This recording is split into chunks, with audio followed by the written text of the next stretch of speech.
Moby-Dick, by Herman Melville. Chapter 119. The Candles. Warmest climes but nurse the cruellest fangs. The tiger of Bengal crouches in spiced groves of ceaseless verdure.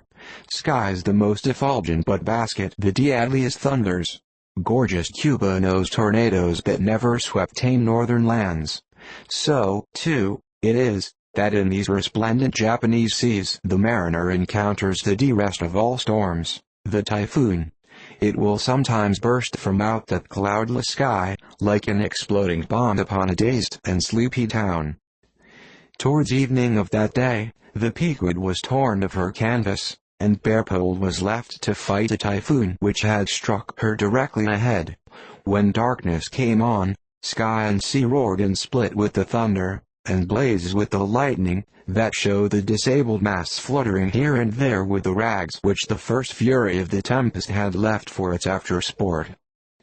Holding by a shroud, Starbuck was standing on the quarter-deck, at every flash of the lightning glancing aloft, to see what additional disaster might have befallen the intricate hamper there, while Stubb and Flask were directing the men in the higher hoisting and firmer lashing of the boats. But all their pains seemed naught. Though lifted to the very top of the cranes, the windward quarter-boat Habs did not escape. A great rolling sea, dashing high up against the reeling ship's high teetering side, stove in the boat's bottom at the stern, and left it again, all dripping through like a sieve. "Bad work, Mr. Starbuck," said Stubb, regarding the wreck, "but the sea will have its way. Stubb, for one, can't fight it. You see, Mr. Starbuck, a wave has such a great long start before it leaps, all round the world it runs, and then comes the spring. But as for me, all the start I have to meet it, is just across the deck here. But never mind, it's all in fun, so the old song says. Sings. Oh, jolly is the gale, and a joker is the whale, flourishing his tail. Such a funny, sporty, gamey, just jokey, hoky pokey lad, is the ocean, oh. The scud all a-flying, that's his flip only foaming, when he stirs in the spicin'. Such a funny, sporty, gamey, just jokey, hoky pokey lad, is the ocean, oh. Thunder splits the ships, but he only smacks his lips, tastin' of this flip. Such a funny, sporty, gamey, just jokey, hoky pokey lad, is the ocean, oh. Avast Stubb, cried Starbuck, let the typhoon sing, and strike his harp here in our rigging, but if thou art a brave man thou wilt hold thy peace. But I am not a brave man, never said I was a brave man. I am a coward, and I sing to keep up my spirits, and I tell you what it is, Mr. Starbuck, there's no way to stop my singing in this world but to cut my throat, and when that's done, 10 to 1 I sing ye the doxology for a wind-up. Madman, look through my eyes if thou hast none of thine own. What? How can you see better of a dark night than anybody else? Never mind how foolish. Here, cried Starbuck, seizing Stubb by the shoulder, and pointing his hand towards the weather bow, markest thou not that the gale comes from the eastward, the very course Ahab is to run for Moby-Dick, the very course he swung to this day noon?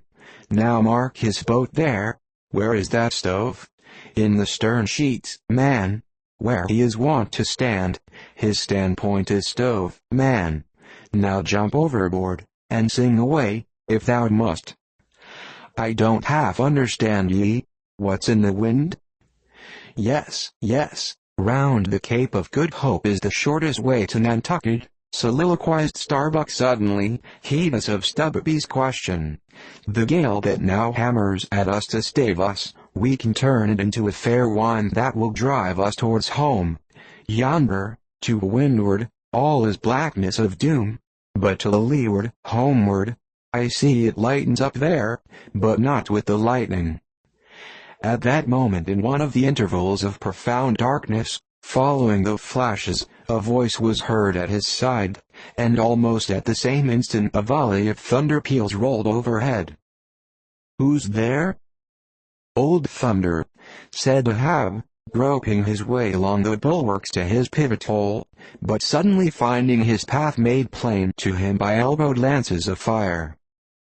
Now, as the lightning rod to a spire on shore is intended to carry off the perilous fluid into the soil, so the kindred rod which at sea some ships carry to each mast is intended to conduct it into the water. But as this conductor must descend to considerable depth, that its end may avoid all contact with the hull, and as moreover, if kept constantly towing there, it would be liable to many mishaps, besides interfering not a little with some of the rigging, and more or less impeding the vessel's way in the water. Because of all this, the lower parts of a ship's lightning rods are not always overboard, but are generally made in long slender links, so as to be the more readily hauled up into the chains outside, or thrown down into the sea, as occasion may require. "The rods! The rods!" cried Starbuck to the crew, suddenly admonished to vigilance by the vivid lightning that had just been darting flambeau to light Ahab to his post. "Are they overboard? Drop them over, fore and aft. Quick!" "Avast!" cried Ahab. "Let's have fair play here, though we be the weaker side. Yet I'll contribute to raise rods on the Himalayas and Andes, that all the world may be secured. But out on privileges. Let them be, sir." "Look aloft!" cried Starbuck. "The corpus ants! The corpus ants!" All the yard arms were tipped with a pallid fire, and touched at each three-pointed lightning rod end with three tapering white flames. Each of the three tall masts was silently burning in that sulphurous air, like three gigantic wax tapers before an altar. "Blast the boat! Let it go!" cried Stubb at this instant, as a swashing sea heaved up under his own little craft, so that its gunwale violently jammed his hand, as he was passing the lashing. "Blast it!"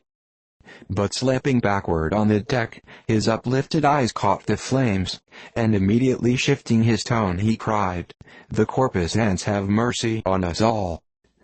To sailors, oaths are household words. They will swear in the trance of the calm, and in the teeth of the tempest. They will imprecate curses from the topsail yard arms, when most they teeter over to a seething sea. But in all my voyagings, seldom have I heard a common oath when God's burning finger has been laid on the ship. When his men, Tekla Parson, has been woven into the shrouds and the cordage.